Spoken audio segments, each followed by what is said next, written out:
Kasaysayan ng wikang pambansa sa pagpapatibay ng Pilipinong identidad.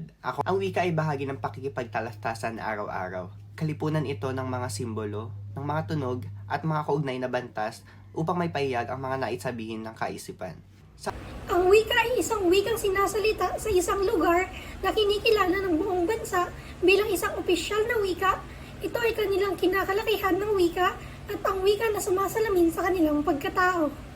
Sa aklat ni Bernales et al., mababasa ang kahulugan ng wika bilang proseso ng pagpapadala at pagtanggap ng mensahe sa pamamagitan ng simbolikong cues na maaaring verbal o di-verbal.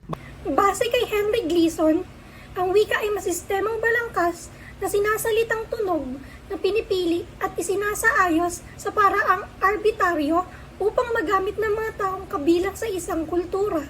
Bawat individual ay may sariling estilo ng pamamahayag at pananalita na naiiba sa bawat isa at ito ay ang idiolect.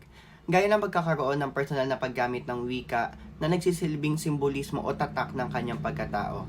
Ito ay ang mga salitang namumukod-tangi at unique. Dialect. Ito ay isang variety ng wika na nililikha ng dimensyong heograpiko. Ito ay salitang ginagamit ng mga tao ayon sa partikular na rehiyon o lalawigan na kanilang kinabibilangan.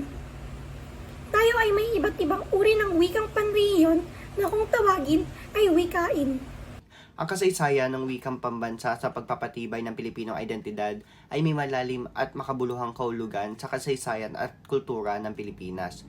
Ito ay isang pagtuklas sa mga proseso at pagbabago sa lipunan na nagpapakita ng ugnayan ng wika, ng kultura at ng identidad ng isang bansa. Ang pag-aaral sa kasaysayan ng wikang pambansa sa pagpapatibay ng Pilipinong identidad ay nagbibigay diin sa kahalagahan ng wikang bilang instrumento ng pagkakakilanlan at pagkakaisa sa isang bansa.